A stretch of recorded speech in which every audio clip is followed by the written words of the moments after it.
Good evening, everyone.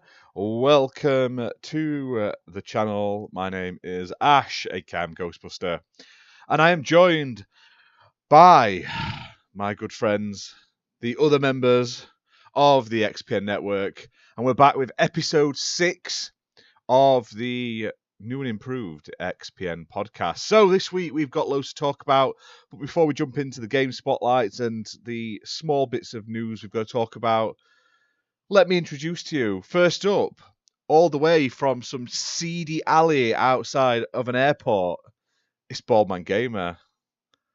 Oh, sorry. Good evening, all. I didn't realise my lines. Oh, yeah, so BMG is currently from his phone. This is why we haven't got cams on, because BMG is from his phone. So work has called him. He's answered that call, but he's still here doing this podcast, so good man. I'd say I'm like one of them. I've seen him in America. There was a documentary thing where there's actually people who dress as superheroes in like the neighborhood and actually go out and fight crime. That's what I'm doing, but down alleyways and chasing alley cats. Nice. Yeah, so that's why we are as we are. We were slightly late just to get it all set up and stuff like that. And I'm also joined by the gun-toting, red hat loving, I can't think of other American stereotypes, eagle riding, Great. tea dumping, one and only SSG, Sergeant Sentinel Gaming. How are you, good sir? Oh, I'm good, but that tea dumping thing, that's like a strike through the heart. I love tea. Tea's so good. Nah, yeah, but right, you say tea's good, right? But is it proper tea, like how a proper Englishman drinks it, or is it like the urine water that Americans call tea? Which one is it? You mean using a kettle to make Earl Grey? It's probably Yeah. proper tea. You've got to have the proper. There you You've go. got to use a kettle, not a microwave. I've seen Yeah. people microwave their water. Oh, Jesus. Yeah. Shout do out it the to proper way. Thimber, a channel member for 9 months. You absolute legend. So, shout out to everyone else in chat. We've got Muppet, Thimber, obviously. We've got UK, Daz, and we've got Meisuko. How's it going, sir? It was great to meet you. Was it? Yeah, wait, it was yesterday as well. I met you last couple of days at EGX. Came all the way over to the sunny UK and got greeted with wet weather, but lots of video games to play. So it was great. And we'll talk about EGX later in the show. So, yeah, before we get into topics and spotlight games and stuff like that, let's talk quickly about what we've been playing. So, BMG, tell us about one game that isn't one we're spotlighting in the show that you've played this week. Oh, bloody hell. Well, pretty much that's all I've been playing. And because obviously I've got Spider-Man 2 is coming out next Friday, which pre-ordered, it's pre-installed, it's good to go, excited to play. So I was trying to get through Starfield before Assassin's Creed, and I've been trying to get through Assassin's Creed before Spider-Man, but with work, it's just hard to try and do. So that's kind of...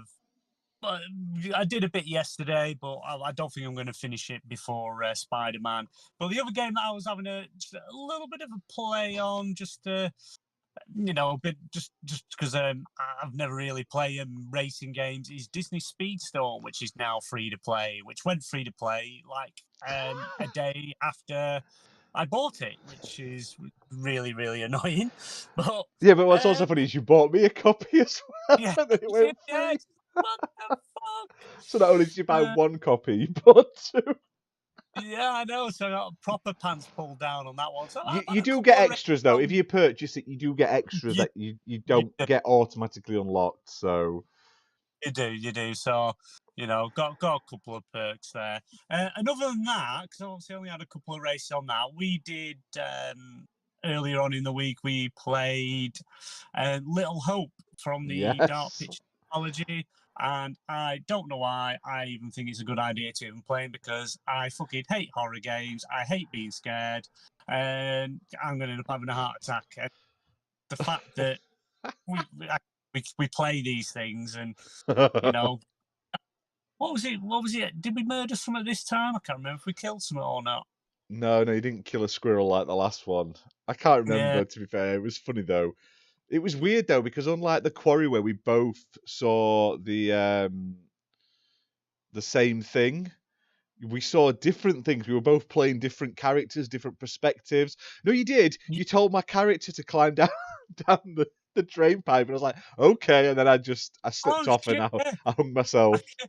Yeah, it was right. It was rather, do I go in and save the little girl or help you? So I thought, no, I'll help you because the little girl was freaky. You see the little girl burn to death, and Ashley's like, oh, you fucking like it. The first you kill a squirrel, and your little fucking girl burned to death. And it's like, oh my god. And then, climb down the drain pipe is a good idea. You just hung yourself, and it's like, okay.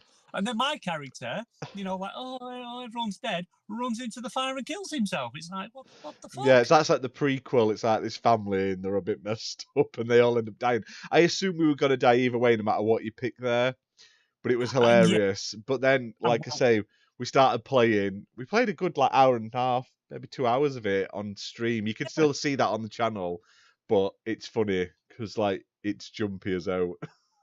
But I do like the whole, we're both playing character. We're not sometimes in the same scene bit together, and other times we've gone separate ways. But to see different things, have the different experiences, that actually makes it more fun. And we have got, because Little Hope is the second one, so we do have the first one at some point to go back to, and we'll Man of put at some point.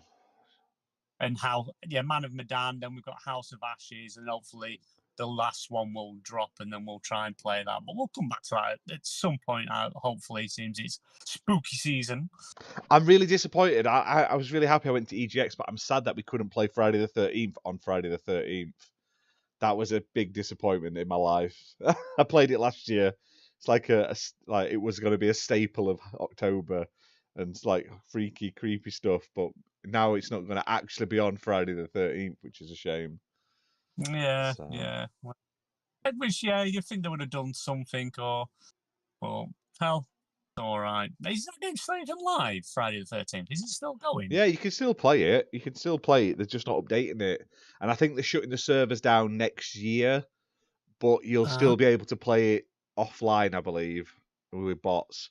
But also a big shout out to Stubbs. It says member for 7 months as well. Thank you very much for the support. I know you can't stop. You're going to catch up later. You've said in chat. So big thank you for tuning in quickly anyway. To everyone else, hit that like button if you haven't done already. Hit subscribe, even though I know most of you are subscribed. If you're not, give us a try. Hit that subscribe button. And also, share it out on socials. Let people know we are live. Sentinel, what you've been playing then? Tell us something. Timber is going to love this one. Grand Theft Auto 4. Because he always gives me shit because I play Grand Theft Auto 4 so much. Yeah, there you go. Very simple. Grand Theft Auto 4. Boom. It also has just popped up. Muppet, member for 9 months as well. Huge thank you.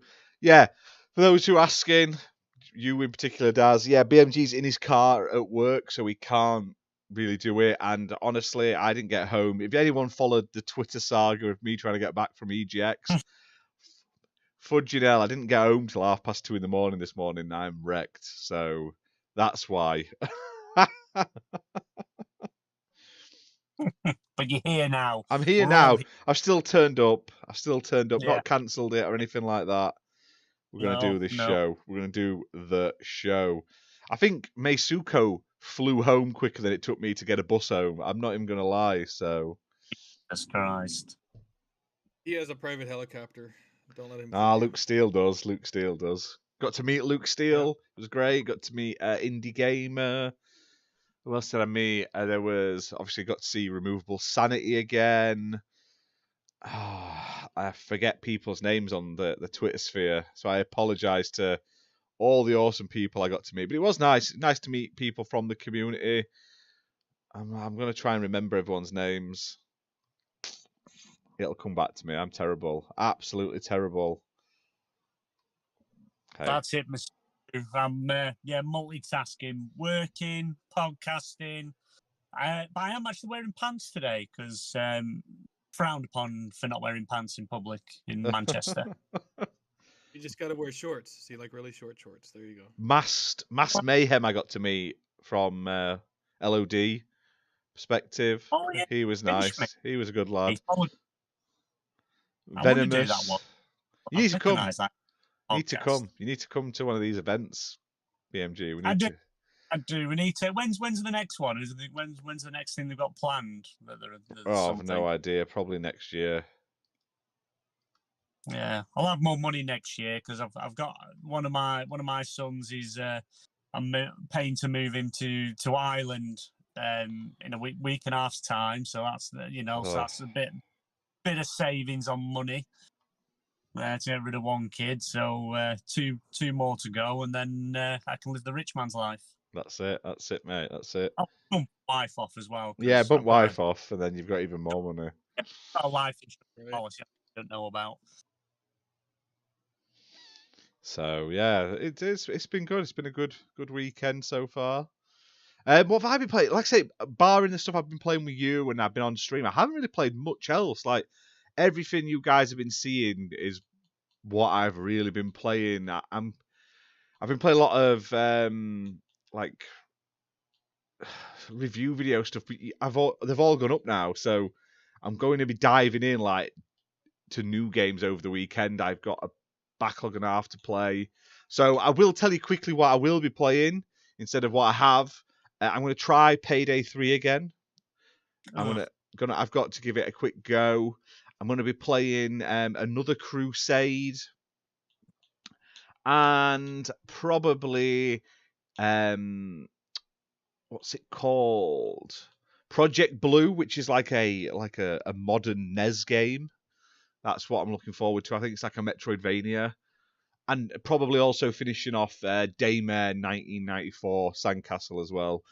So that's probably what's coming soon.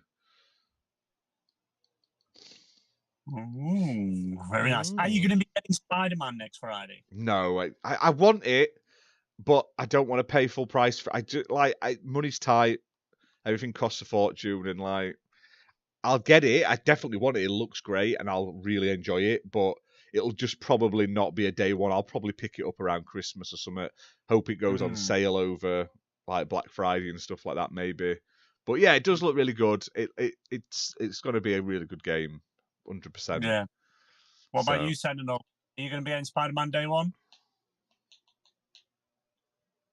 I wish, but I had to spend the money on Forza, unfortunately. So why? I had to make a choice. Game Pass. Why would you buy it? It's in Game Pass. Because I always buy the premium content. I did for Forza Horizon 5 and 4, and I bought it for Forza Motorsport 7 also. I'm a big Forza guy, so it was just something I was looking forward to. I always get the extra content. Does the premium content let you drive around in bigger circles? No, it just gives you different cars, so you don't have to pay. I don't get why you like Forza though, because like Americans only like driving to the left in a circle. Like I've seen your racing. It's all just I've seen cars. You just all drive around in like a circle and oval. How do you play Forza? Like, because like your thumb mustn't be used to turning it the other way when you get in there. No. You're like, what's this? This blasphemy. I'm not a NASCAR guy, so I can play Forza. Don't you lie. AK-47, MAGA loving, eagle riding, NASCAR loving Sentinel. That's what your name is. Yeah, AK-47. My name is not Yuri Tokolov, all right? It's America, not Russia, see? Yeah, no, I mean, Forza's fine. I love Forza. Some people like F1, some people like NASCAR, but I just can't get into either one of those franchises. It's all about Forza. Pretty much ever since I got an Xbox One, I've been a big fan of both Horizon and Motorsport. And I always get, like I said, I get the add-ons like the Hot Wheels add-ons that they've had. Yeah. It was like Treasure Island or whatever it was with I think Forza Horizon 3. I always get the additional content. it's like I don't do that for Call of Duty. I don't do that for a lot of other games. I'm very picky. But with Forza, I always do because I feel like it's quality content, you know. Nice. I do like the DLC with Forza. It is really good. So Yeah. they always do. And it was hard. It was hard not getting Spider-Man 2. I was like, oh Jesus, because I like Spider-Man. I got the platinum for the first one, and it's a franchise that I do like. Yeah, it has its haters, but I do like the Spider-Man franchise on PlayStation. And so it was hard deciding. I was like, I can always Spider-Man 2. It's like there might be additional content later on. I'll just pick up the version with the additional content because when Spider-Man first came out, it didn't have the 3 additional DLCs. Yeah. I had to buy those separately. So I'm like, you know what? It's going to come with DLCs like the first one did. I'll probably pick up the version that has those DLCs bundled with it. But I said right now I just got to have Forza Premium. So there's just also a lot coming out. Like you've got Hot Wheels Unleashed 2 coming out next week, which looks amazing. You've got Sonic, which looks amazing. Oh, fucking Sonic. There's that new King Kong game apparently coming out in a couple of days, which doesn't look amazing, but it's coming out. King Kong? It looks... Yeah, it's called Rise of Kong, Skull Island or something like that. It looks like it's leaning on that Rambo on the Rails game as far as the graphics, but who knows? It might be fun, But it is a budget price game. Like you're looking at like $30, I think. $30, yeah, $24.99 with a special edition. I don't know what special. Here we go. You get 10 Kong color variants, a boss rush mode, and some the making of, and 8 film grain filters. And it's cool for people that love like King Kong and Godzilla and stuff. I'm sure they're gonna throw those characters in there eventually, which is great. It's a fun game. It's not supposed to look spectacular, I guess. No, we're getting a new Agatha Christie Poirot game this week. I mean, we're eating good. Oh, you know what? And oh my god, I feel bad now because I completely forgot about the Agatha Christie game because I have the first one of that detective series on both my PS4 and my Xbox One, and I was like, I'm gonna definitely get it when it comes out. Completely forgot about it. Can't believe it. Well, I bought the last one, and I haven't even touched it yet. So there's another one come out since I last bought the last one. So it's like it's a great game, but I feel like launching also when Sherlock Holmes is around, people look at the Sherlock Holmes games, and they want the Agatha Christie, little French detective guy to be like the same type of gameplay, and it's not really. It's much more investigative, I think. Yeah, and it's because I've watched the films. They do like the Poirot films. They've done a couple now. There's one just coming out. I don't know if it's out already. And they're ace, but I know the games aren't anything like. They're not anything like that, bless it. But I still pick them up. Yeah, A Haunting in Venice has just come out. That's why they're rushing that game out, I tell you. So. It's cool though because it's a good series. It's a good series. I tell you what is coming out next month. That Phasmophobia. That's already out, Phasmophobia. No, not console. All right, am I thinking of something else? Yeah, Phasmophobia was supposed to release at the end of last month.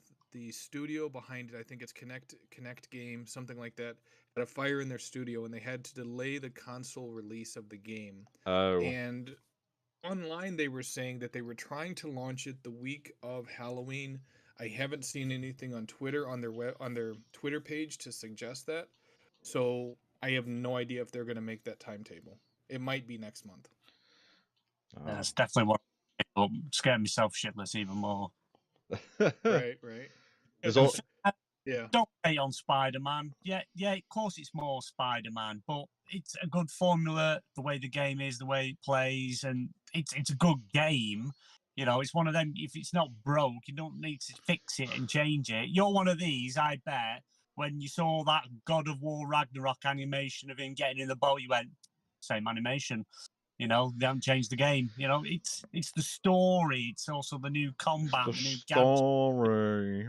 Actually, it's the story. It's not the Like- fact they've reused the entire game's assets. It's the story.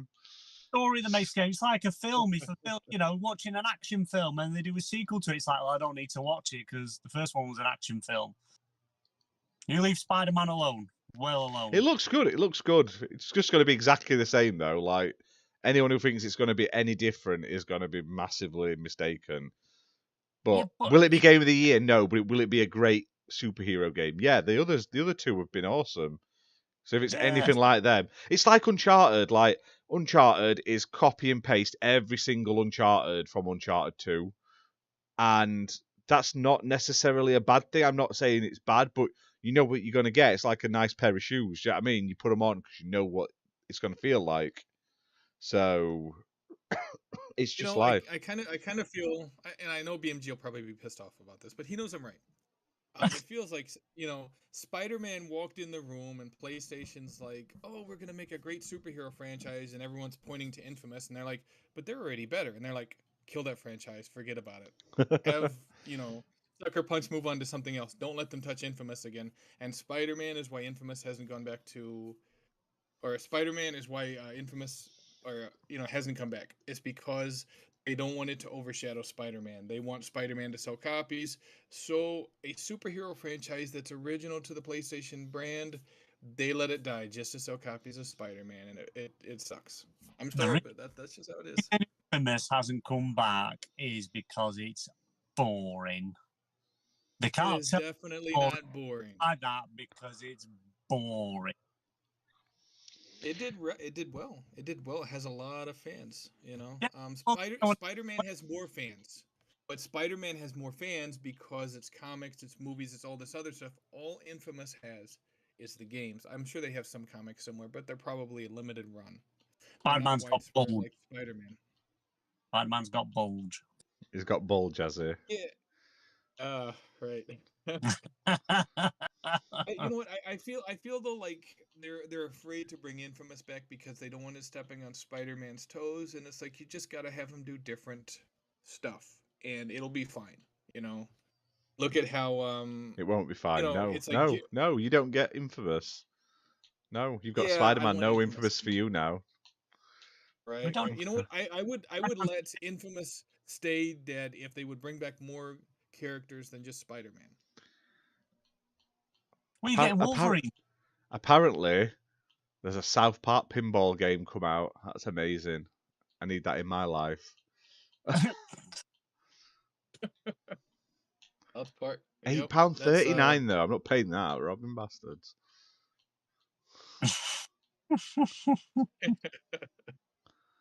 No, you won't, Fimber. Fimber says, real question, will Activision get a green light for Spider-Man remaster from them? No, the licensing's all a bit funny, because obviously Sony actually own the rights to Spider-Man. Movies. The movies, but like the games and stuff like that, Sony have to license the character from Marvel. So all them Activision Spider-Man games that could come back. Out, you will not see them back. Why wouldn't you? Why? You won't see them back. They could. Why? They could relicense it. There's no nothing to say they won't. They probably won't want to pay the money, but Marvel, they do not. They will not greenlight them to come back to be re. Why wouldn't they? Why wouldn't they? Why? Why? Why? Why? Can't on the top of PlayStation. Why? I mean, that's no. No, you're not. You are. Ignore him, but you're going to get all the Spider-Man games. We're going to get Ultimate Spider-Man. We're going to get the Amazing Spider-Mans. We're going to get original Spider-Man 2 off PS2. Just ignore BMG. We're going to get the Spider-Man PS1 games remastered just to shut him up. Ignore him. He's just talking. He's talking pony. Just he don't want us to have good stuff. No, well, you're not going to get them. You can. Go make your own superhero game, Xbox. Nope. You've got all these studios now. Make a superhero game. Nope. Bring me a Superman game. That's what I want, a Superman game.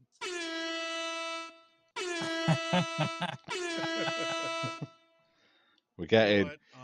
We're gonna get stuff, and I 100% believe we're gonna get stuff. It might not be all of them. I can see us getting what is it, Marvel Ultimate Alliance? That it'd be good because they re-released You know, them like a couple of years ago. They reported them to like Xbox One and that, but they weren't out long. So I would do it just out of spite, but that's just me. If I was Microsoft and everyone's like, we need some superhero games, I would literally just bring them back out and get on that bandwagon.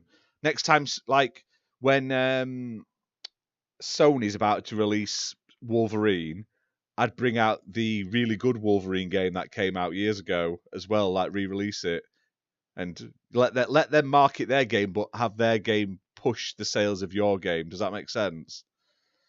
yeah. That's how I'd do That it. was game. That was a really, really good game. It was because you couldn't die, could you? But like every time you're taking damage, like bits of your flesh and all that would like rip away, and you had to take time to heal. Good game, Oh, that. the X-Men Origins Wolverine Unleashed, I think is what it was called. Yeah, I can't remember the name of it. It was quite gruesome. Yeah, it was quite gruesome, wasn't it? He was like slicing people in half and cutting limbs off and stuff. I still have that game, I think, on PS3. Yeah. Yeah. That was a badass game. So You know what Xbox needs? Xbox needs a game, a super or a comic book character game that embraces their strength. You know how the Gears setup is where you have 4 guys? yeah, You need Dredd made by the Coalition. Because Judge Dredd wasn't the only judge. There were multiple judges and they would work together as a team. That's perfect for the studio that made Gears. And you know Dredd would be violent, bloody, gruesome, and people would be like, Jesus, I need to play that game. You know they would. You know they would. yeah. Well, we'll jump into that topic right now. Of before we jump into the sort of highlights and stuff. Obviously, everyone's heard it. The UK CMA regulator, Competitions and Markets Authority, fully approved Microsoft's $69 billion takeover of Activision Blizzard, based on the new sort of cloud based what's the word, divestitures, where basically Ubisoft is going to be in charge of the cloud rights, which is really confusing because then when everything got announced it had been completed, so we had Xbox came out and said it's all done with their net. We now welcome them with a really nice little video package that I reckon everyone should watch. It's really good. Xbox, when they do their videos, are fantastic. They're always on like top tier with them. But then Ubisoft come out and went, Activision games will be coming to Ubisoft Plus soon. And everyone's like, what? And it's only the cloud version. So yes, they'll be on, and not in the EU, only in like America and the UK. So you'll be able to stream them in Ubisoft Plus, but you won't be able to play them natively or download them. So it's very confusing. This whole situation has got stupidly confusing. We then also saw Nvidia GeForce Now put the price up, raising its prices. So thank you, CMA, for protecting my wallet from these anti-consumer cloud practices of Microsoft and allowing other companies just to gouge us. You did a great job there. Well done. Clap yourself. You literally know they all stood in a circle at the CMA, like patted each other on the back, like when they announced that. Do you know what I mean? Like, Yeah. so it's all happened. It's finally over. The wait is done. Oh my God. Hallelujah. True Crime, Guitar Hero, Prototype. Think of all the games they can bring back. All of Tony them. The Hawk's, Transformer like a game. good Tony Hawk's. Yeah, it's great. Like, it's going to be great for gamers. It's going to be great for Xbox gamers. It's all going to be stacking that Game Pass library. We're going to get achievements on Candy Crush. It's going to be great. I'm like, I can't wait to see what happens. So I'm looking forward. I do really wanna- hope they start pumping out more backwards compat and stuff like that. That's all I want. I do want to address something. Some people are thinking that Xbox is going to do a price hike. I remember seeing yesterday that part of the deal was that they can't increase the price for like what, 1 year, 2 years, something like that. Yeah, That's why they did it before they did it. yeah, they're not silly. They did it. They already did it. So I'm sure it was like a 2-year delay or something like that. They're not allowed to like increase the price significantly. I mean, inflation's a bitch, guys. It's always going to raise. Like PS Plus is raised. So and GeForce Now is raised. Disney Plus is raising. Netflix is raising. They're all raising the money. I don't think it's right, and they can easily afford not to. But that's business, baby. So Yeah, it's unfortunate. But you know what? It's like they're trying to weather the storm because the economy right now is crazy. So they're just yeah, I trying wouldn't want to be to. spending 69 billion in this economy. Like, Yeah, fair that's gotta play. be difficult. I bet Phil's like, God, if we'd only waited another year, we'd have got him for like 45 billion. Do you know what I mean? Because Yeah. this has been going on like 2 years So since they officially announced it, and it'll have been going on longer before that. So yeah, I feel like Phil had to be a little more aggressive though because Jim Ryan, for what he was a smart businessman and he was negotiating a lot of these deals. And Phil Spencer, for as nice of a guy as he portrays himself to be, was coming across as being kind of behind Jim Ryan as far as the deals that he needed to make, but he didn't because Jim Ryan was making the deals. He was stealing the games. And again, it's all fair in business. I get that. But Phil Spencer had to step it up. And I feel like that's why they really pushed. Even if they could have got Activision Blizzard for cheaper later down the road, he's like, we got to seize it now because, again, Jim Ryan was being an aggressive businessman. And Phil Spencer had no choice but to put those big boy pants on and finally do what we were all like, come on, you got to do it. You know, he finally did it. So, Muppets like it was all in so cash, so Microsoft don't care. Do you know what? If it was all in cash, I want to see a video of like Phil and Satya like pulling up in like with a dump truck and just pulling out loads and loads of bags with the pound, like the dollar signs on the side, and just dumping it on Bobby's desk. Like, there you go, bitch. right. 70 billion in cash, it would had to have been like a train. Forget the dump trucks. That's a lot of cash. So Jesus. it's done. Thank God it's done. The FTC are obviously still trying to take it to court, and then it's gonna go nowhere. I don't think they're just gonna beat the chest and spend all of your taxpayers' money in America. So enjoy that. But it does open huge possibilities. So instead of talking about all the stupid stuff, what 3 sort of games or franchises do you want to see Xbox bring back or do something with in a different way or bring to Xbox? So I'll start with you, Sentinel. I know what one of them is going to be. True crime, yes. True crime. Any And others? you know what? It's like, yeah, I think True Crime Prototype and you know, I know everyone's saying Guitar Hero, and that's great, and I think that should come back. But my biggest one would be like a proper Transformers game with like battlefield level destruction, AAA. I'm talking like a phenomenal game that people see. You know, they see the trailer on YouTube and they're like, I have to go buy that game. I don't care if it's on YouTube, I'll buy it anyway. I want a Transformers game to have that level of quality to it. And I think that now that Activision Blizzard isn't going to be under the control of Bobby Kotick anymore, yeah, the transition period, I get that. But it's not going to be under his control. It's now under Microsoft. I feel like we have the best. Thimba says it's been abandoned. I think the actual IP, the copyright has been abandoned, you know. Yeah. Well, I actually know a little bit about that, Thimber. What happened is this. They had Assassin's Creed LA, Streets of LA did pretty well. Assassin's Creed New York City didn't do as good. Assassin's Creed? Now, Assassin's Creed. I'm watching Assassin's Creed on the screen. No, it's True Crime. True Crime, Streets of LA, and True Crime, New York City. Yeah. So True Crime New York City, just like Prototype 2, didn't meet their expectations. So they had True Crime Hong Kong in the works. The Activision bosses were looking at it and saying, you know what, this just isn't looking good enough. Now, Square Enix had United Front games that they owned at the time. So they were basically able to take all the game assets, not the IP, the game assets, and transition it into Sleeping Dogs. It was sold to them by Activision. No, but no, they acquired the publishing rights for the game, but not the name. Yeah. Yep. And of course, United Front Media or United Front Games is no longer there. It sucks because we'll never get a Sleeping Dogs 2. Sleeping But it's Dogs kind of was like awesome. it was awesome, you know. And I think Sleeping Dogs deserves a sequel. But hopefully, I don't know. It's like it just feels like the whole Grand Theft Auto clone era is over with. And it, you know, that's fine if Rockstar Games weren't money grubbing bastards, but they are. So all they make is GTA Online content. And again, I wouldn't care about the GTA Online content, but they canceled single player content to focus on the online content. And it's like, don't do that. It's like you guys made $6 billion just on online alone. You can focus on single player as well, but they don't. So again, it's left a void, it's left a gap, and I feel true crime coming back could fill that gap, even if they abandoned the true crime, you know, trademark or whatever. It's not going to take much for Microsoft to renew that trademark.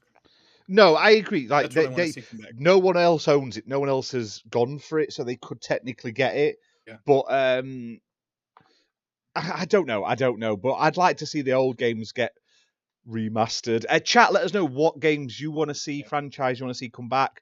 Muppet Condemned was developed by Monolith Productions and published by Sega. And I think Monolith is now Warner Bros. Games. Yeah. They did thinking that Shadow of Monolith War looked and stuff familiar. like that. They're doing Wonder Woman. Okay. They're the ones doing that Wonder Woman game that's coming out. Oh, nice.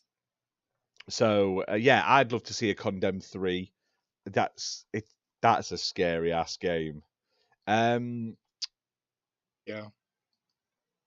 I'm getting my list up in front of me of what games Activision actually own. Now, there's a lot of that racing game Blur, right? Blur. They did a Yeah. ton of Atari games back in the day. I'd love to see like an Activision Atari bundle get re-released. Do it. Never mentioned Singularity. Yeah. Definitely Singularity. So, yeah. You know what's funny is Bobby Kotick right before, like the day before or the day of the deal closing, they start talking about Guitar Hero, and yet the Seamus guy who worked with them, I think it was the Seamus guy who worked with them before, had said Bobby Kotick shot it down, but now they're like, hey, Guitar Hero. I'm telling you guys, even the PlayStation guys that hate Xbox, they never would have had the conversation to bring Guitar Hero back if Microsoft did not buy Activision. I'd love it. I'd love Guitar Hero comes back. It's free to play with like limited stuff, but they only do one. It's like a platform. It's like Guitar Hero, and then updates. every month or so they'll bring like a pack out of new songs bit by bit. You can buy them, or if you sub to like Game Pass Ultimate, you get them included. Do you like Ubisoft Plus? Yeah, and that would be cool. Because I loved Guitar Hero. I loved Guitar Hero 1, 2, 3. I loved loads of them, but they just got to a point there were so many of them, and you were paying full price for them. Bear in mind when it didn't need to be full price, did it? Let's not kid ourselves. No. So you know what? They need to keep Guitar Hero like about like good songs, not the modern crap that's like all pop stuff. They need to keep it like rock and metal and stuff like that. Yeah. You know. That would be ideal. Hey BMG, you all right? I know you've been quiet for a while. Yeah, no, I'm just sat here listening to it. I'm not the biggest fan of, you know, ABK games, to be honest. It's like Prototype. I'd love a new Prototype, remaster the original, because the original really doesn't hold up that well.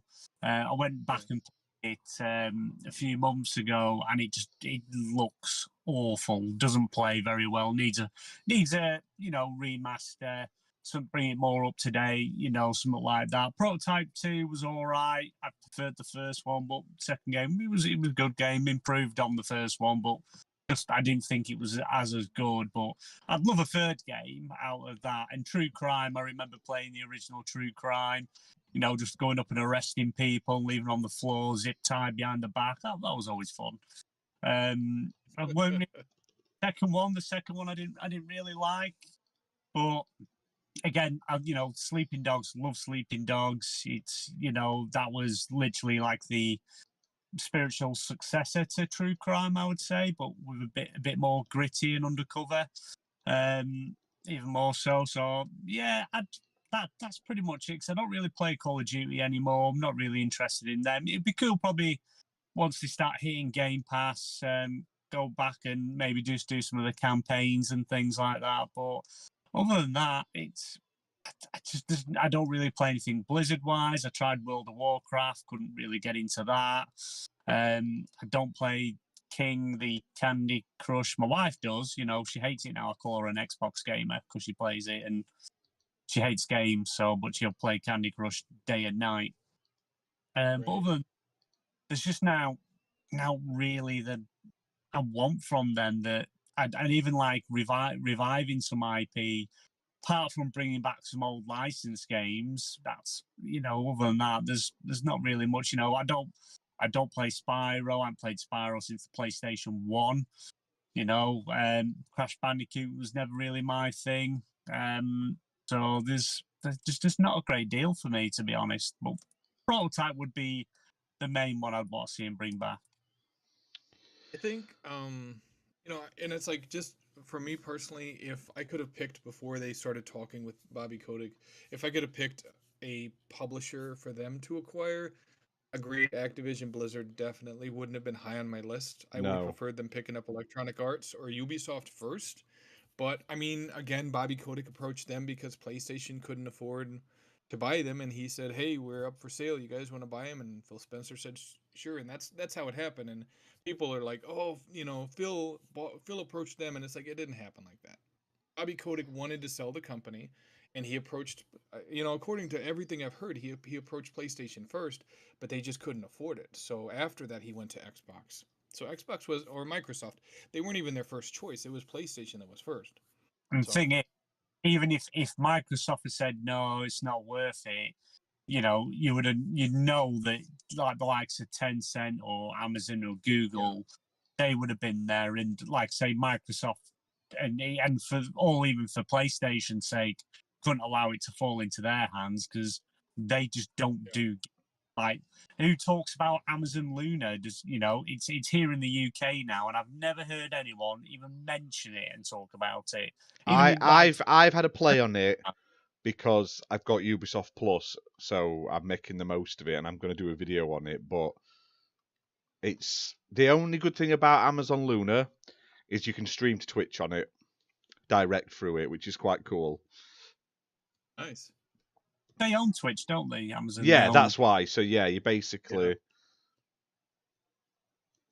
But yeah, because it's like, again, Amazon, Google, the amount of things like projects they put billions into, and then they just drop them like a hat if it doesn't seem to work. Like Stadia, they literally did it, poured a load of money into it, and it just didn't work. So they just boom, stopped, done. That's it. And if they acquired Activision, Blizzard King and that, and it didn't work out right, or it was going to end up costing them way too much than they were going to make out of it, what would happen then? Because they won't sell it off, they'll do what they do with everything else, and they just shelve it. They keep it and own it, even if they never use it again. And it's I think Microsoft they didn't really have a choice because they couldn't risk it falling into their hands. And Tencent nowadays, I don't think they outright buy companies. They just buy like huge chunks of it. Yeah. So Embracer is worse though. Embracer just remember what Embracer did to the Tomb Raider. The Tomb Raider developer. Yeah, that's it. So them sort of companies that aren't really gaming companies. I know Microsoft gaming's a very small part of it, but they put a hell of a lot into it now. But the likes of Amazon and stuff like that and Google, gaming's not their thing. They just will buy it, works out great, doesn't, we just shelve it, and then you don't see it again. Yeah. So yeah, I can understand why they couldn't risk it falling into their hands. So in a way, because obviously Bobby Kotick wanted to sell the company regardless, and at the end of the day, he doesn't care who it ends up with because he's going up with a big payday out of it, so he doesn't care. But the fact that it's probably good that Microsoft did acquire them, because otherwise, if it ended up in their hands, it's God knows what would have happened to it. So it's good overall, and I do think it's going to help with competition, things like that. It's going to make gaming side a bit more competitive. Hopefully, we see everyone else now step up and do more, give us better games, because I know they're not cheap to make. I know games are expensive; they cost hundreds of millions to make. But hopefully we start seeing even more out of all these companies, and hopefully Microsoft takes some of these studios that are all. What is it now? Like 80% of the teams are on bloody Call of Duty. Cut that down, swap, change, do something different, give them new IP to tackle. Not necessarily have to do IP they already own. Maybe create new IP, or something like that. Like Toys for Bob. I feel like that Toys for Bob, they're doing that Crash game right now, right? They could easily save that game and make it massive by sticking it on Game Pass, because that's the only thing wrong with that game is the player base. Yeah, that Rumble. I really enjoy it, and they've even put like a Spyro characters in it now. But it's all, like I say, you're stuck with what's the word? Like a smaller player base, unfortunately. Yeah, very limited. But this again, let them take a risk and do something new, a new IP, instead of another Spyro or a Crash game. To ask them, do you want to do something new? Pitch us an idea of a game you want to make. Look what Rare did with Sea of Thieves. It's very slow start, but now look at that game and how big that game is, and the millions of people that are playing it on a daily basis, because they took a risk on a new IP, and that's what they created. Maybe give some of these teams, look, do you want to do something that's already in the portfolio from our side, your side, or do you want to have a stab at something new, pitches an idea? There's a lot of creativity, so many amazing developers that work at these different studios, and I'm sure they could come up with something new that would be, could be amazing. Yeah, exactly. They at least deserve the chance to work on something other than Call of Duty, because it's like the market is almost at the point where it's oversaturated with Call of Duty, in my opinion, because of this. Yeah. Well, yeah. They literally nearly every single team at that studio now is a support studio for the three main studios that do Call of Duty, and I understand why Activision did it, because that's what makes them money. They've done a couple of small games and stuff, and they don't really make a great deal off it, if anything. But it's Call of Duty that makes them all that money. Warzone that makes them shitloads of money. But maybe it's time now they've got that, that pretty much support net, they can start taking risks and do something different and produce something new. I don't get me wrong, I do like it when they do remakes and remasters of some older games, and it's nice to have that nostalgia feeling and go back and playing them. But I also like the companies, publishers, developers to do new IP, something new, something different, just to even try it. Says, well, we've done this game, we're gonna have to do 10 of them now. Just try something, even if it's a one-off game. Try something different, something new, and see what happens. Like, I would love a Quantum Break 2. I know that's the licenses with Remedy in between Microsoft. There's whatever licensing there, but I'd love Microsoft owns the IP. They could technically go elsewhere and get someone else to make it. They could make it like that, but again, I liked that TV show element as well. Yeah. I thought that was brilliant, where decisions you made in the game was depended on how the episode of the show played out, and it was. Yeah. I thought that was really, really good. It's a shame it didn't take off the way they thought it would, because it was new, it was different, it's something that hadn't been done before, and it's just a shame that we aren't going to get a sequel, because it was set up for a sequel, and we just never got it, and we may never get that. But yeah, maybe try something new, do something different, or like say Transformers. There's been some really dog shit turd Transformers games, and there's been some really good Transformers games. With the backing of Microsoft and have a bigger budget, maybe they could do something absolutely amazing and blow it out of the park. And that would be not so much a superhero game, but that like hero Transformers thing. Do something with it.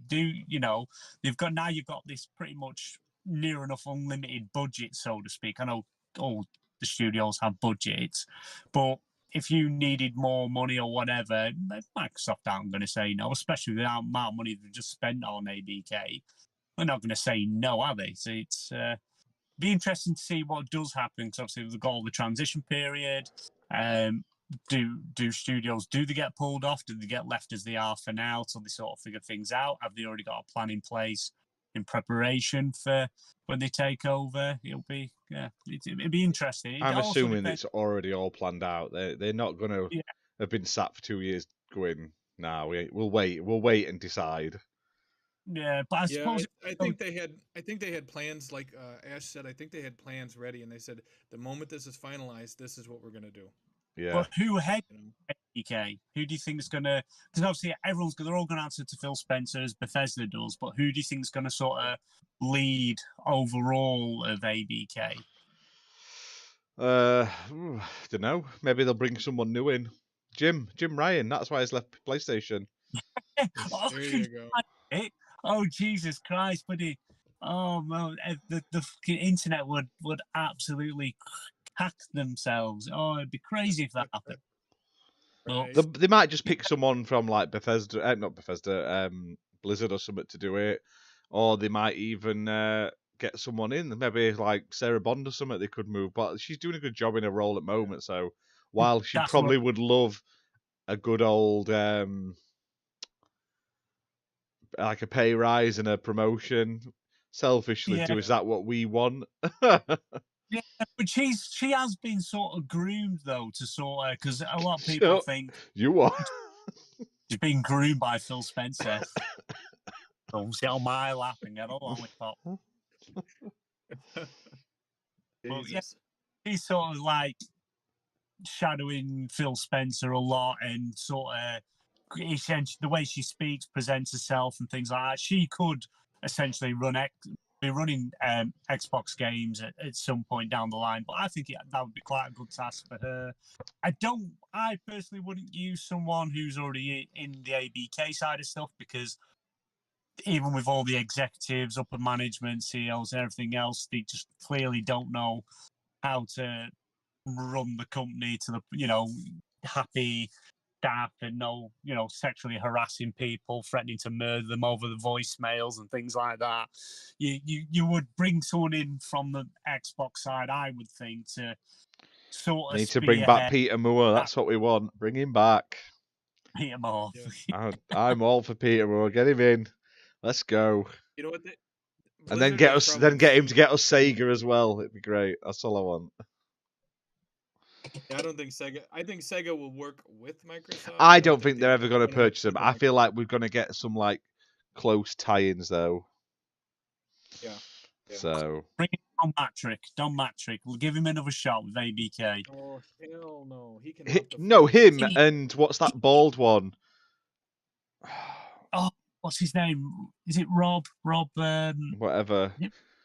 Yeah, the guy that's pretty much killed everything that he's touched. Yeah, bring him and Don Matrick. They can work together as a team. Like that sounds like a power couple there, doesn't it? Oh Jesus! He stood there scratching the reds, thinking, "Office is on fire." Oh shit! Oh, Jesus. Oh dear. But who do they buy next? Board of ABK now. Who we buying next? I don't want them to buy any big people. I'd like to see them pick up some small studios, like that one that helps with Halo. I'd like to see them pick up Crystal Dynamics, like you say, and Eidos. They'd be good picks. A couple of smaller studios, definitely. What about IO Interactive? That would be good too. Yeah, and also the one that make Flight Sim. Is it Aspire, Asobo? Asobo, Aspire are the ones that messed up Nightsteel Republic, aren't they? Don't want them.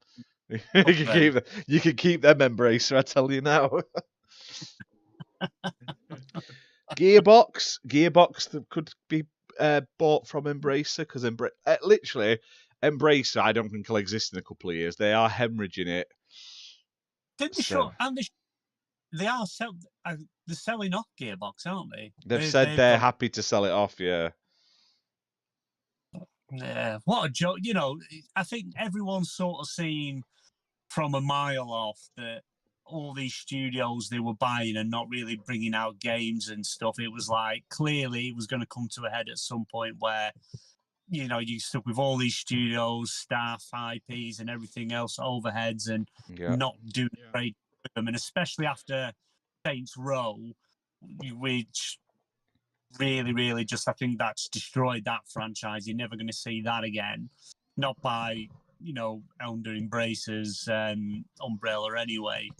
Yeah. But You know what? It feels like you have to have people in charge of these projects that understand the source material, because Saints Row was never about college kids trying to pay off student loans. It was always about people who came from a rough background, from the streets where there's no money, and they made themselves kings. That's what it was about. And that's why Saints Row failed, because they had people making this game that had no idea what the premise was about, and they made it about something else, and it pissed everyone off, and that's why it failed, and that's why it fell apart. You know? Traveller's Tales is still around, Pixel.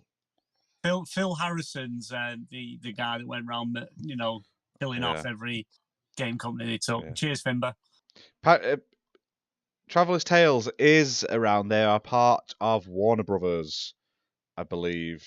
Is it Warner Brothers? Yeah, their parent company is Warner Bros. Games, so they are one of the few available. But to be fair, what's Telltale Games made but Lego games in the last sort of like ever? Like I'm looking on their Wikipedia now. And they just had the last time they made a game that wasn't Lego was 2008, and it was the Chronicles of Narnia. Prince Caspian, which wasn't a great game. They did, however, make Transformers the game for Activision, which wasn't a great game either. That was the movie tie-in one. But like, right. Telltale Games made very few great games. They did make Toy Story 2. Are we talking Telltale Games or TT Games? Because I think there's a difference. No, Traveller's Tales. I'm not talking about Telltale. Sorry, Traveller's Tales is what I'm on about. Traveller's Tales. Okay. Not TT. I say Telltale because I just see TT, but it's Traveller's Tales is what I'm on about. The one that do all the Lego games. Telltale Games are going down shitter again. Anyway, look at that. They've just laid loads of people off. So, but Traveller's Tales, they literally live off Lego games. That saved them. But before that, they just made tie-in games, and some of them were great. Like I say, they made Toy Story 2 for the PS1, which is fantastic. Is available on the PS5. You can literally play it through your PS Plus subscription. It's one of the best sort of PS1 platformers. Now Xbox needs to port that bad boy over to Xbox. That's what we want. That's one of the ones that literally on my top 3 is like the old Toy Story Disney tie-in games. I want to see Toy Story 2. I want to see Muppet Race Mania. I want to see Toy Story Racer. I want to see all that crap. Come on, bring it over. That's what we want.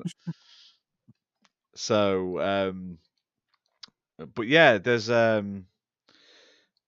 it's just I want to see Tony Hawk's make a comeback and not be crap. Do it properly. Even just do the remaster of 3 and 4 like they were originally going to do before they cancelled it. Would be great. I want to see a new Spyro. I don't really care for remakes of the other Spyros, but like a new Spyro that plays like the classic Spyros. And like I said, I still want to see a return of like the toys to games franchises, but ones where you don't have to have the toys to play them all the time. Like have the option to have the toys, but also let us play them without the toys. Did you ever play the Lego Dimensions? Yeah, I've got quite a lot of that. Yeah, you had to build them and then you could play them in the game. That was quite a cool concept.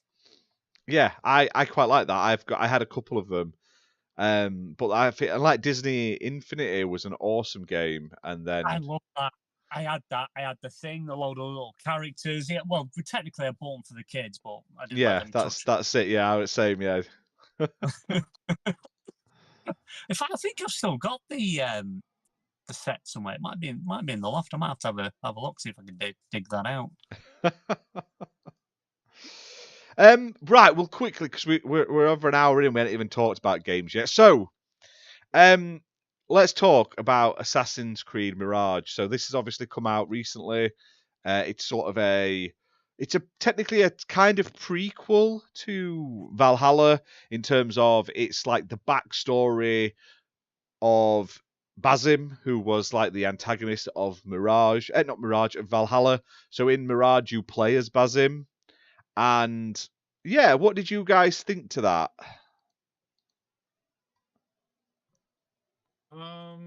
I mean, I did start Assassin's Creed Mirage, but I just got tied up with Forza. It's a great game, and it seems like it's going to be a lot of fun. I did like that they changed the setting up, and I love the Middle Eastern setting. It's so beautiful, and it's very exciting. You know, some Yeah. games immediately the setting just gets you where you're like, the setting sucks, but the setting, ancient Baghdad, I guess is the setting.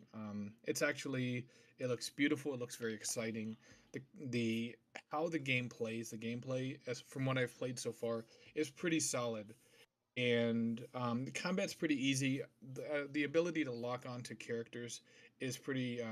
That's nice that they kept that, but I know some people are gonna want it to go even further back closer to the roots where it wasn't, where the combat wasn't really something you wanted to engage in.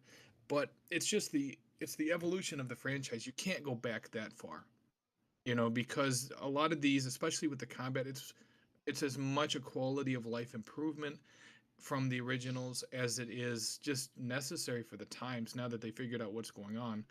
And for a lot of people, I think this game is going to be good, really good for them. But for those that want a purist, Assassin's Creed 1 or 2 type of game, it's not necessarily going to be what they're looking for. That's my take so far from what I've played. Yeah, I can see Yeah. that. Fake Assassin's Creed fan. That's where you've just heard from.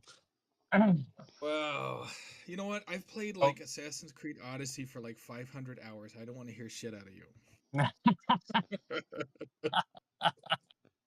But yeah, no, Assassin's Creed Mirage it's that.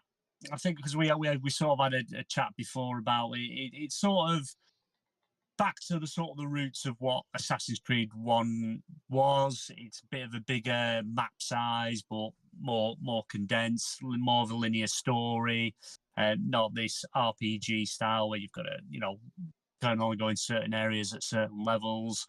But it's got that more of a modern take on it as well. Like I say, like the parkour, it's I'd probably say it's better than what Unity was, and Unity was quite up there with the parkour side of stuff.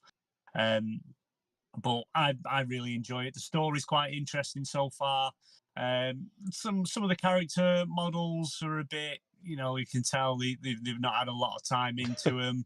And I like an issue that I've been having with the game is trying to talk to people. And I found also, where you got to go in the circles out the way and then you're listening on the conversation. I'm having times where it's just not giving me the prompt to listen, so I'm having to run back and forth and load back into the game, just to get that prompt up. So I found that seems to have been a bit of an issue for me. But yeah, like they sort of they're trying to push you in the old Assassin's Creed games. Say you got circled around a load of enemies.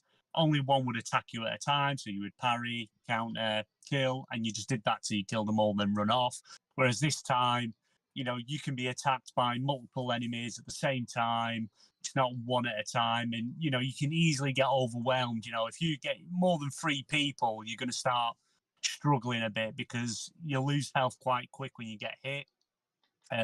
It's trying to, you can't parry the heavy moves. You've got to sort of dodge, but you can only dodge and parry so much because you've got a stamina bar, which is quite a nice addition. So it makes you think a bit more when you're trying to use more stealth, sneak around to get to the targets that you're going for. The investigation side of stuff, I really, really like that. That's quite an interesting thing where you've literally, right, so you've got a little bit of information, you've got to go gather more information, which can connect to a bit more information, which unlocks more clues for you to find, to connect, who because the Order is in any Assassin's Creed games in this. And again, it's still the thing that they introduced in Assassin's Creed Origins, where they're all, the masked, so many characters that are masked, you don't know who they are, so you've got to progress the story to discover it. Whereas like this time, you can't find them by accident or anything like that. You've literally got to do the investigation to sort of progress the story and uncover and unlock more, which I find really interesting. And I've not really messed with much cosmetic side of stuff because I pre-ordered it. I'm assuming you two pre-ordered it as well. Where you got the Prince of Persia. I've got it with Ubisoft Plus, so I got the Prince of Persia costume with it, but But So because this is what baffles me, right? This is my issue with this game. It's got loads of cosmetic paid DLC, like Valhalla did, but it's a tiny little game where you won't replay it and spend as much time looking at your character like you did in Valhalla. So what's the point of the DLC? Like, who's going to buy all these different costumes and mounts when you don't need them because you're only going to spend 20, 30 hours in it? Like Valhalla, I'm like 200 hours and I've still got more to do. So I get having a really cool outfit is always decent, but it's just a bit weird. Do you know what I mean? I feel like right now Ubisoft is kind of at that learning point because they dropped the price on this to $50, and they really want people to support their products, but they haven't really fine-tuned how they're gonna have their comeback. They're still doing some things right and some things wrong. And I think that's why they're including, like you said, outfits like this, but the game's short and you're not gonna come back to it. So they're still trying to figure out, Do you know what, they right? need to do I will say though, like if they make this interconnected sort of launcher, which I think Assassin's Creed would work really well with, especially with the lore of Assassin's Creed and all that crap, and plugging in like Matrixy into it and stuff, it makes sense. Yeah. If I could buy a costume in this game and then a character in the other games can wear that costume and it's like a cross-game, right, that would be cool. I would probably buy them because I'm getting my money's worth. Do you know what I mean? But right now, the extra costumes you can get are good. I've picked a few of them up through the Ubisoft app. Yeah. So I can't remember the one where you get points for doing random stuff in games. I picked up. Connected to Ubisoft Connect. It Yes. used to be it's now Ubisoft Connect. I've picked up a few costumes and like a bird skin and that through that for using my points.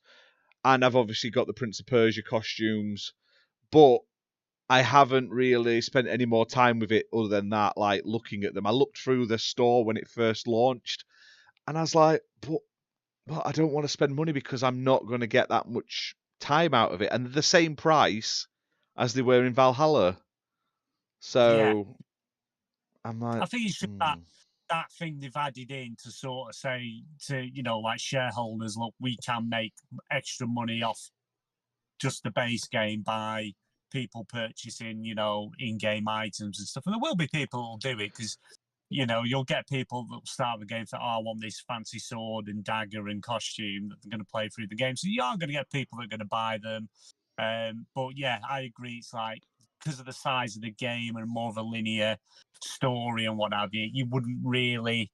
Yeah, because you're not going to have that much investment in it. Even though I'm happy with what they've done, I really like what they've done, and I hope we see more Assassin's Creed games like this. Even if you have, you've got your big RPG one, and then the next one that comes out is a smaller linear game like Mirage, but maybe there's a big character in the next game and we get to play a smaller game of like their origin, where they started and how they became an assassin, or even the other side and do it like they did with Assassin's Creed Rogue, where you started off as an assassin and then you became a Templar.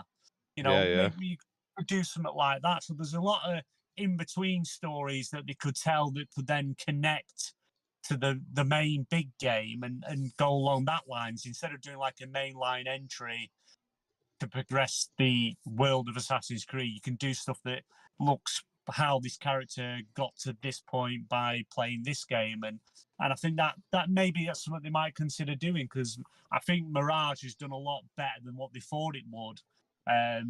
And it's a lot of people got quite a lot of praise for it and really enjoying it. And I like it. I really, really like the game. It's just I've got a lot to play, so it's like I'm flicking between a couple of games. Starfield's on hold because I've gone to Mirage. I don't think I'm going to finish Mirage within the next week. I don't think so. But it's something I can keep flicking back to. It's really good. And like Quick Resume as well. I like it. I don't know if you have noticed, but it really, really seems to work really well on the Xbox side. It's like I had to quickly jump off it yesterday or day before. So, but it was in the middle of a cutscene, so menu turned off. And then when I jumped back into it, yesterday tea time, I jumped back into it, and it just went straight from the point where I stopped it through the cutscene. Didn't restart it on start menu, so it's like it's it seems to take proper advantage of Quick Resume, like unlike some games. It'll kick you back out. You got to redo a little bit, or you have to restart the game. So it's I like it. I'm really, really happy with it. Yeah, like I said, I think it looks great. It plays great. I'm not. I don't get why they changed how combat works in terms of like attack with one button, hold it to do a heavy attack when it were fine how it was before. But hey, it's not the end of the world. It doesn't ruin the game or anything. I do like that it is trimmed down, but I also don't like that it's trimmed down at the same time, because like Valhalla is one of my favorite games of all time, and I'm not saying that it's one of the best games of all time, just that I enjoy playing it. There's a lot of bloat in Valhalla, but I feel like there's been that much content added to it, and there was always like a regular release of editions. So I always knew like, oh, in like a month's time there's something else coming, then a month after that I'm getting something else, and there was always something new to keep bringing me back to it. Whereas this one, there won't be, and that's fine. It's like a one-off sort of little thing. This could easily and should have been like 35 quid Valhalla DLC though, and it would have been fine. But I get why they decided they wanted a bit more money and released it separately, because they'd originally built it as like a DLC campaign. Yeah. However, the worst bit about this game is the characters suck. Like, compared to other Assassin's Creed games, you've got your Ezios, you've got your Eivors and stuff that are really awesome. Your Cassandras. The characters in this game are so bland. Like, they are the blandest of the bland in terms of, like, their reasonings, their rhymes, and their sort of just everything about them is just a bit like, meh. And that's the only that's the main downside for me. It's not the end of the world in any sense, but compared to some of the other ones, Basim is just a bit boring. Yeah, I like the pickpocketing. That's fun. Yeah, I like that's quite a fun little game, and obviously the harder the things that you're looking for. I don't know if you've found any. Are you doing the bit where you go looking for the shards? Yes. Have you? Yeah. I've not done a lot of it though. Like I say, I've been super busy. So I haven't played as much as I want. It's like this week I'm going to really sit and hammer it out and finish it, because it's not that long a game. Because I do want to finish the Valhalla DLC as well, but I was thought, oh, I'll wait and I'll play this one first. So Valhalla is a beast though, because that's a huge game. So and it's so good. Yeah, no worries, Muppet though. Thank you for tuning in, mate. We'll see you next week, and you can also catch up on week after. Demand. Oh yeah, week after. We're not here next week because I am away. So and BMG's busy, so we'll be back the week after. But you'll be able to catch this on demand straight after the show, and also I'll at some point in the next couple of days be uploading it to like podcasting services, audio wise as well. And OnlyFans. And OnlyFans, yeah. With every time you listen, you get to see one picture of BMG's feet. Yeah. Or me just wearing a hat and boots riding a pony. Yeah. There you go. With a cape. Yeah, I've got to have a cape. Jesus. So we'll move on to the next game because I realise we're running really quick, like low on time. Tell us about Forza quickly. I haven't played Forza Motorsport. I'm not a big sim racing fan. I will play it because it's on Game Pass, so I'll pick it up for like as part of my subscription. But I am much more an arcadey fan. So for me, Forza is now all about Horizon. But I know you have been playing this, Sentinel. You mentioned it before the show. So tell us all about Forza Motorsport. It's been a lot of fun. There have been issues with it, not necessarily technical issues. I mean, you see some people showing technical issues, but most of my issues have been with the amount of grind you have to put into it. And it's basically like if I have, let's say I have 3 Ford Mustangs and I have 3 different setups on each one of them, I can't drive one of them on a track to level up to level 50 and have all of them level up to level 50. You have to level up each individual car by itself, and that feels very grindy.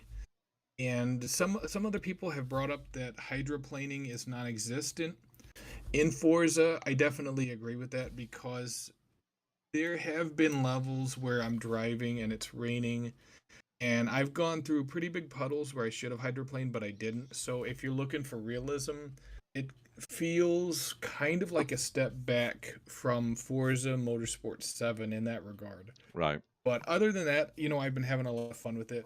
It's just if you're looking for a super realistic, polished franchise, it does feel like there are some things that they need to fix with Forza Motorsport 8 before it can really be considered, truly the next step up from Forza Motorsport 7.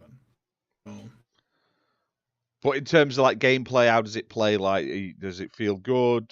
Like, yeah, it's and I brought this up to my wife. It almost feels like it was designed first for a wheel and then for a controller. It's not bad per se. It feels a little different. I can't really put my finger on it, but it does feel like it was designed for a wheel. And then they brought it over for the controller. That's what it feels like when you drive for, right. 5, 10, 15 hours. There's so many racing games coming out nowadays. Like I say, for me, I'm not a big sim fan. I'd much rather play an arcade game and stuff like that, or something a little different. Like I've got like Isle of Man TT to play. Right. Bike racing is just a bit more fun. Do you know what I mean? So yeah, but it definitely looks interesting. It's just I'm not one of those people that like cares to tinker with my cars and stuff. I just buy it and upgrade it and go.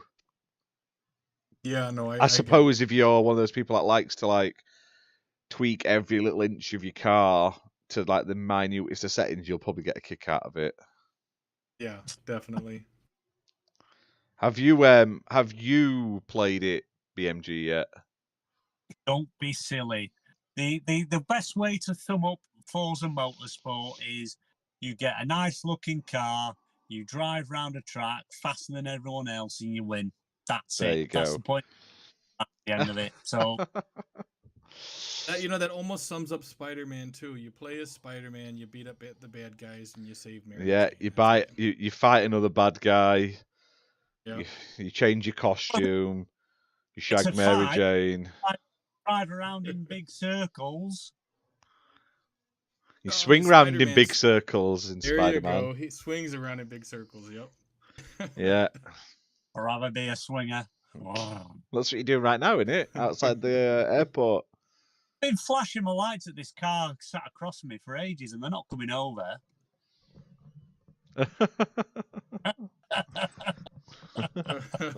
Wonder why. Jesus. Right, on to the last spotlight. Let me just get it up in front of me. Where is it? So the last one, it's gonna be our Warhammer 40k Darktide. So we did a stream of this. Me and BMG streamed this last week. Played it for a couple of hours. I really enjoyed this one. Like, I I will, for clarity, say I have since been sent a copy of this game for review after we did the live stream. They have sent me a copy, so I will be doing like a proper review video in the future. However, from my early sort of few hours of playing it with BMG, I thought it was really fun. It feels to me, and this is like probably sort of generalizing it quite a lot, so apologies to anyone who might want this a bit more sort of technically minded, but it feels to me like it's Left 4 Dead in space in the Warhammer universe, and that's what it feels like. It feels like there's a team of 4. You're doing a random missions, and there's tons of enemies coming at you. Like, not zombies, they're like mutants and stuff, but they randomly come at you at random times while you're playing because it's got like an AI director to the levels. You have to do like certain things in the levels to progress. Like there's one level where you've got to get on an elevator, so you stood at an elevator holding enemies off while the elevator comes. Very much like Left 4 Dead. There's one where you have to activate a load of like computer things and like defend them as well and stuff like that. Very much like Left 4 Dead. But it's Left 4 Dead if it was grungy and in space. It has all the sort of things that like are great in Left 4 Dead, but it still has all the sort of pitfalls that Left 4 Dead had in terms of like it would be rubbish on your own because you're playing with randoms or you're playing with bots. And it's very heavy with its microtransactions for costumes. It reminds me of like Fortnite in the terms of how many costumes it has for characters and stuff like that. And to get a costume in the game, you're gonna have to put a few hours of work in just to get like one costume, like without spending like real world money. So that's how I think after the first my first sort of couple of hours playing this game. I don't know about you, BMG. Yeah, I agree. The game looks beautiful for what it is. You know, it looks really, really beautiful. Runs rather smooth at 60 frames on because we were playing on the Series X. Beautiful looking game. You got a couple of. We kind of went through the subclass character customization fairly quickly because we wanted to get playing the game because we had to do like a tutorial at the start where you got to play on your own to get the basics, which it was all right. It wasn't bad. If you're a big Warhammer fan, this is probably right up your street. I did enjoy playing the game. You know, like the shooting mechanics was really good. I was some sort of psycho mantis type character thing where I picked the worst character ever to begin with. My character had grenades. That was my special. So I will say though, like unlike Left 4 Dead, this game has like RPG elements. You have skill trees and stuff like that where you can improve and get new abilities and stuff as you progress. So, and it's also, it does look great. Now, what you're seeing on screen is basically me streaming live our previous live streams footage. So it's getting compressed twice basically. So it got compressed the first time we streamed it. I'm now basically streaming that stream just so you can see the footage basically. So it looks very detailed, very violent, very graphic and stuff. And it runs super smooth though. It does feel great, but I don't want you to judge it based on the footage I'm showing because, like I say, it's like secondhand stream footage, so it looked much better. Yeah, and it was like it was fun. Like I said, the shooting mechanics, the different abilities, the different characters. There's a lot of customization there. We just sort of rushed through it, so maybe I'd go back and sort of look at that. I couldn't tell you what was happening. I had no clue, no idea where we were meant to be going, what we were meant to be doing. You know, it was sort of like just following all the other players. It is quite linear as well, though, isn't it? It's like go here. There's only one way to, like, say, if you've ever played like a Left 4 Dead like game, or what was that other one that was on PlayStation 4 Back 4 Blood, you'll know exactly the sort of gameplay you're going to be getting here. So yeah, and it It was fun. We still had a good laugh and some good fun. I think I killed you a few times by accident, but yeah, just trying to get used to the abilities because weren't quite sure what was actually did what. It was all figuring that out, but no, it was good fun. And then you sort of go to after each mission, you go to a hub world where obviously if you're with friends, you'll all be together, and there's like different. And it's in third person view then, so you can actually see your characters. It is, yeah. You jump to third person. There's a lot where you could spend real world money, and it isn't cheap. No. I think that's what we noticed. It's not cheap if you want like certain weapons and things like that. But you have to get is it renown they called it? I think it was. You sort of got to build up your level and your experience to be able to access like different level shops where you could, if you've got enough points or something, you could buy something with them, or so you'd have to quite grind the game. I think you'd have to grind it quite a lot, or you could just pay real world money to unlock stuff straight away. I think we jumped in. I think it was the second mission we did, but there was like a guy that was like super high level with a right kitted out character. So he's like, yeah, he's definitely spent like a bit of money to play that. But it has been out on PC for a while, so I don't know if we were cross play with PC or not. It might be. I'm not sure. Apparently, I've never played Vermintide. I've got it, but I've never played it. It's just that, but in space, basically. So if you like Vermintide, that sort of style gameplay, then you're gonna like this. But it does support like Dolby Atmos and DTSX, ray tracing, everything in it, 4K, 60 FPS. Do you know what I mean? It works well on a Series X. Series S, I've heard rumblings it's not great, but on the Series X, I had no issues at all with it.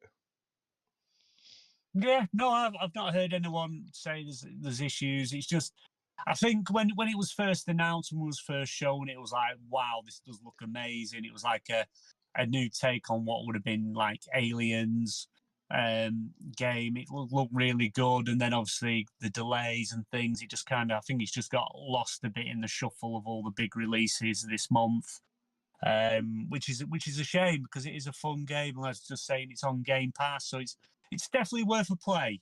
But you wouldn't want to play it on your own. It's one of them games you would play with a group of friends. You can play with randos, but as most games where you play with randos, as soon as you're in, they're just running off doing it. So you're sort of like left behind. Whereas if you had actually a team of friends, you could sort of plan, strategize, and do stuff together. So it's more fun with friends. Yeah. 100%. Have you tried it yet, Sentinel? I think he's gone the toilet. Oh, well, he's got no friends anyway, so that's probably why he's not playing it. So we'll just say he hasn't. But there is, like I say, it's available on Game Pass. There is a standard edition, and there's like an Imperial edition, which gives you like loads of extra costumes and some extra money to spend in the store, basically. So I'll show them off in my video review because, like I say, I'm going to jump in and play a couple more levels just to get some more footage. So Sentinel's back again. Oh, I agree, Pixel. People should just realise that the Series S does have limitations. It's supposed to be for certain types of like setups, but people are silly. They buy it and then plug it into their fucking 4K OLED tellies and then go, "This doesn't look as good as everything else." It's like, well, what do you expect? But that's just stupid. Yeah. I was just saying, Sentinel, have you played Darktide or not? No, I bought another Warhammer game and I pre-ordered it. It was like last year, I think, for $50. It was super glitchy at launch, so I was hesitant to jump into this. And it looks great now that I'm seeing all the gameplay from everyone that's playing it. And just from the last time I played one of these games, it had a lot of problems at launch. That's why I was waiting. I was kind of like, I don't want to get excited about this game and jump into it, and then it has tons of issues, and I got to come back to it like in 6 months. I didn't want to do that, so I wanted to wait. But now that I'm seeing that a lot of people are actually enjoying it, I might be playing it here within the next month or so. Yeah, it's definitely one that I would pick up. You might play for a couple of hours at least for fun. with some friends, but it's going to be one of those things, and I think it unless you're a huge sort of lore fan or they add a lot more content, then it may get a little repetitive. So, but that's just me basically. That's how I feel about Gears, basically. So that's the 3 games we've spotlighted this week. They're all available right now. I've been at EGX yesterday and stuff like that, so I've been playing a ton of games there. Got to try the new Yakuza, got to play the new Prince of Persia, met up with like loads of the members of the community, spoke to loads of devs and publishers and stuff like that. So I'm going to be doing a full sort of breakdown video soon, like my top games and stuff like that. But I am aiming to get some of the indie devs on the podcast in the future as well, so keep your eyes peeled for that. It was really interesting. It was really fun. There was a lot of good stuff there. A lot of highlights and stuff. That Prince of Persia is going to be really good. That new side-scrolling one. So I highly recommend people keep their eyes peeled for that one. Unfortunately, they were demoing it on the Switch for some reason, which was annoying, having to use the 2 little like Joy-Con things. But the game itself plays so smoothly, and it's so much faster paced than I was expecting from like a 2D side scroller. So yeah, fantastic. Cool. Which nice. Yakuza I played? I can't remember the exact title because they all sort of blend into one. But the one where he doesn't know his name or something, the man who didn't know his name. The man who has something like that. Yeah, that one. I played that. I played like a sort of 15-minute demo of it where I got to go and fight in this arena and sort of have a play around at this sort of casino place. And it was really good. The graphics, fantastic. The gameplay was great. I'm really looking forward to it. It was fantastic. Yeah, Meisuko, what games were like highlights for you from the show? So, because there was absolutely tons of them, and it was really great to play like them. I preferred the setting of WASD just because EGX was just so much more busy, and at times, you were stood waiting, and you end up having to watch people play over actually playing it yourself. But there was a game, a driving game. It's like a Battle Royale Mario Kart sort of game. It's from Sumo, the people that obviously do loads of racing games and stuff like that. It's got people who worked on like classic racing games, Colin McRae's. They worked on Mod Nation Racing and stuff like that. Nice. It's free to play this weekend. They're doing like a beta of it. So I highly recommend people check it out. I'm just trying to find what it was called quickly. But I highly recommend you play that over the weekend. It's coming out to PC first, but it'll be coming out to like Xbox and other platforms as well. It just looked absolutely awesome. Like you play like one race, and then the next one is like a 69 player battle royale, and then there's another race. Absolutely crazy, and it looked really well polished to say. It's not even in early access yet, so it's pretty good. That one's well worth a check out. But there was loads. I looked at so many games, so many cool stuff. I've got a big list, so I'll be looking into them and like covering them more in the future. But it's that time of the night again, guys. It's time for 20 questions. Yes, it is.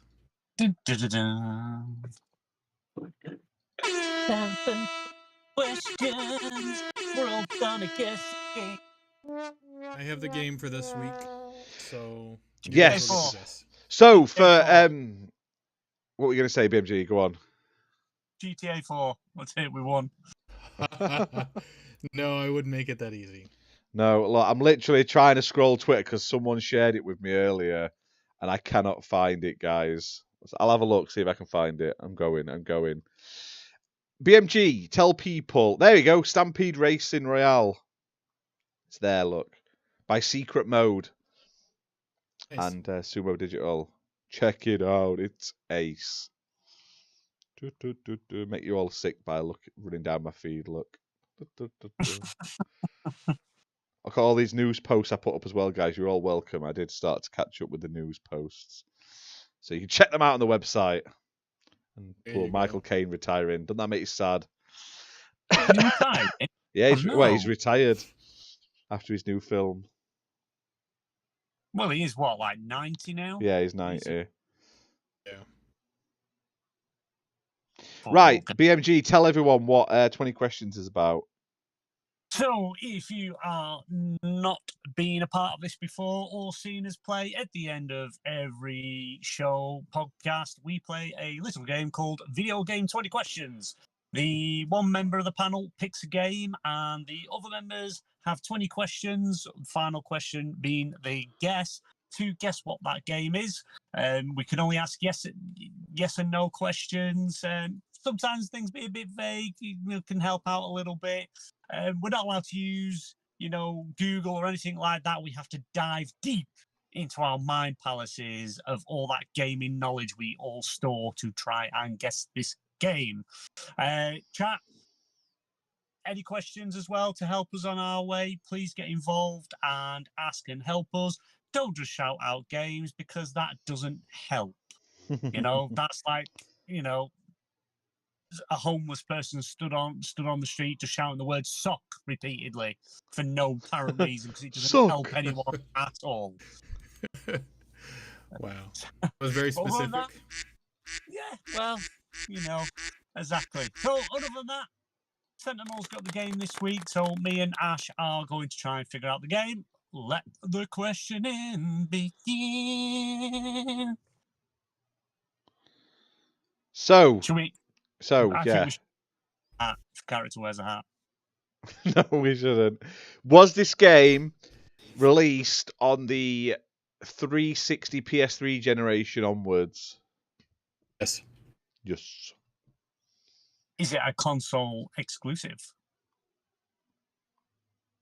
Yes. Oh. Ooh. Boy. Was it an exclusive on Xbox? Yes. Oh. So I can't turn his audio up anymore, Pixel. Tell him to talk louder. Turn your speaker up. Yeah, turn your speaker up. On my screen right now, like, it's saying they're at the same level as me, pretty much. Yeah. And, like, BMG's audio and Sentinel's come through the same place, so...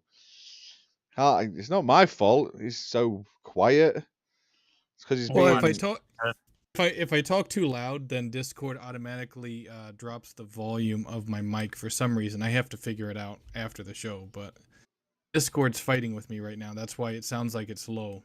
You sound louder now. Because he's probably talking to his mic. Yeah, because like my mouth is like right on my mic, so yeah. I took that personally. Oh, right. So we know it's 360 Xbox exclusive. 360 onwards, Xbox exclusive. Yeah. Oh, right. Oh, so I followed that. So it could be Xbox One or Series. Yeah. This game part of a franchise that is still ongoing. Yes. Oh. Is it an FPS? Yes. So it's an FPS. Xbox, that narrows it down quite a lot. I'm going Xbox FPS.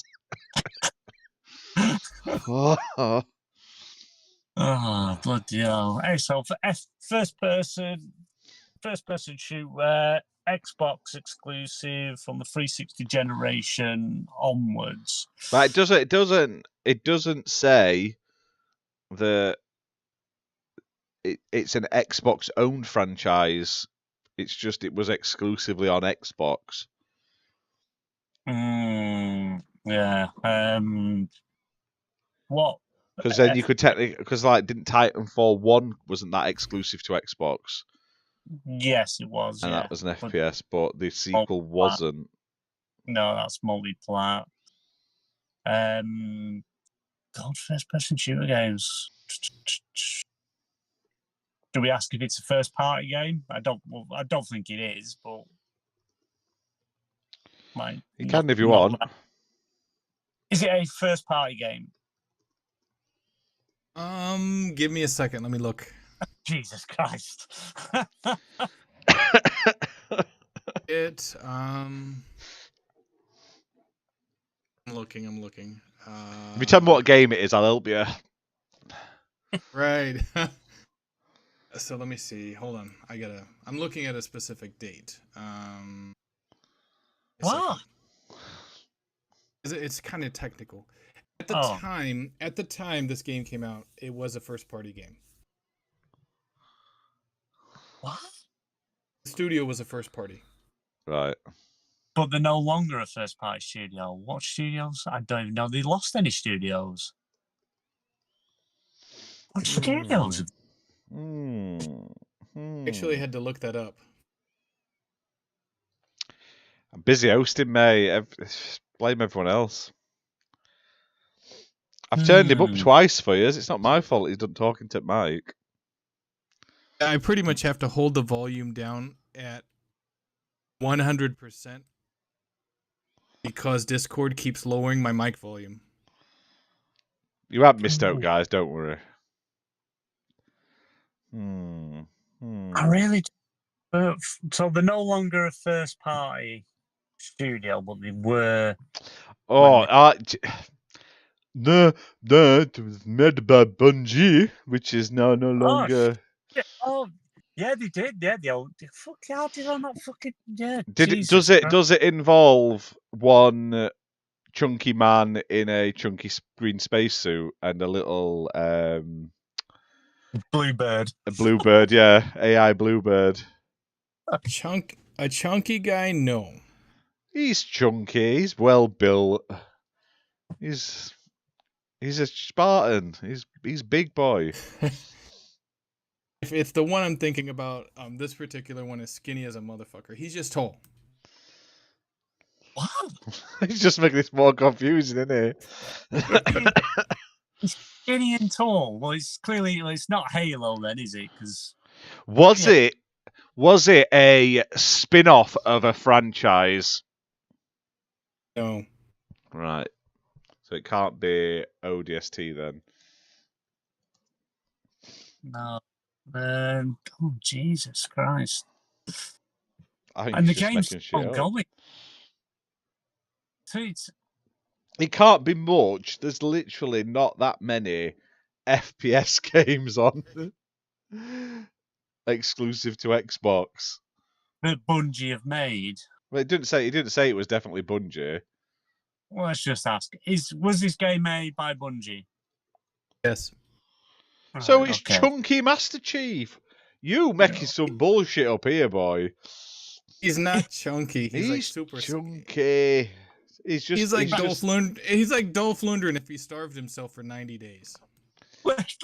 Is this a Halo game? Is it part of the Halo franchise? Yes. Right. Okay. Bungie haven't made out else. Yeah, it's tall and skinny. It's not fucking skinny. Right. Master Chief's got like red stick legs. Yeah, fucking hell, yeah. You're fucking Slender Man running around. Was this a numbered entry? Yes. Right, so it's not Reach. It's not Infinite. It's not OTST. Well, it's not going to be Infinite because they didn't make that one.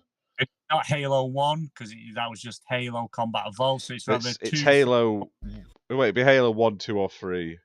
No, it's not 1 because 1 wasn't numbered. It was just Halo Combat Evolved. So well, yeah, I suppose. 2. Was 5 numbered? Yeah, but 5 wasn't made. 3 and 2 were the only ones, and Halo Reach and Halo 1 were made by Bungie. Right, 4 and 5 wasn't. Yeah, yeah, that's true. Is this the second game in the franchise? No. Is it the third game in the front? Actually, Did this one? I'm trying to think how to make a better question, even though we all know is it Halo 3 is going to be like the sort of question we're asking. Oh, it has to be Halo 3. It can't be any other game. Might as well guess.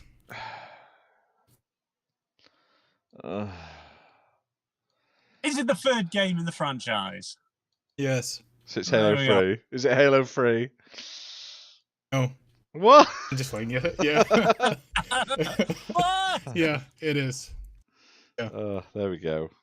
I was gonna say, does it have this Halo multiplayer map? And then I couldn't think which Halo maps were in Halo 3. So if we asked that first question, does the character wear a hat? We would have been a lot closer and got it quicker. No, he's got a helmet. He doesn't wear a hat. He wears a helmet. Hat, same thing. You put it on your head. Yeah. Yay! So you guys got it. Congratulations. Tall and skinny. Jesus, he's not tall and skinny. He's tall, but he ain't skinny. We did it. We did it. He's skinny compared to Marcus Phoenix. Jesus Christ. Yeah, but Marcus Phoenix is like a meathead. Yeah. Yeah, it wasn't that hard this time for me. They don't try. They just don't try anymore. Oh, so we can, when Sentinel does it, we can guarantee it's either going to be GTA related or first person shooter related. That's it. That's not true though. That's not true. I just don't want to pick some arcade game that only released like in Colombia or something that no one's gonna know about. I know you guys like picking obscure games, but nope. Literally, what was the one you all struggled to get the other day? It was very obvious. Oh, Avengers. That was the one you weren't here for, BMG. Yeah, but that one sucks because no one plays it. That's no excuse. Whoa, you fucking alone. That had a very emotional and moving story about bringing the Avengers back together. Oh, don't even get me started. But yeah, big shout out to everyone who's been in chat today. We had Pixel Slapper, Misuko, Thimber, UK Dazarus, we had Stubbs briefly, Muppet, all you guys. Thank you very much for being here, joining us for another episode of the show. Hope you've enjoyed it. If you have, hit that like button and hit subscribe. And you can also become a channel member for 99p, and it supports us absolutely loads. And just for Stubbs, it helps us keep the lights on. Yep. Oh, there's also, I don't know if I said Meisuko, but Meisuko as well. You've been here all the way through as well, bud. But yeah, that's that for the show, guys. Hope you've enjoyed it. We'll be back not next week, but the week after, which is the 28th of October. So it'll be a sort of spooky Halloween. That's a Halloween episode. So BMG's coming in costume, dressed as Sonic. Fuck, don't even go there. Don't even go there. You said we're doing costumes for that episode. Trying to get to, what was it? Was it Luke Steele and Indie Gamer to play a Sonic game? Whoever wins has to buy me Sonic and me playing a fucking Sonic costume and get stuff. Fuck the kids. Charity starts at home. But that'll be our Halloween special. So yes, look forward to that, guys. Give us some suggestions on Discord what you want to see us play for that episode as well. And yeah, thank you guys for watching, and we'll see you next week, everyone. Hail Satan.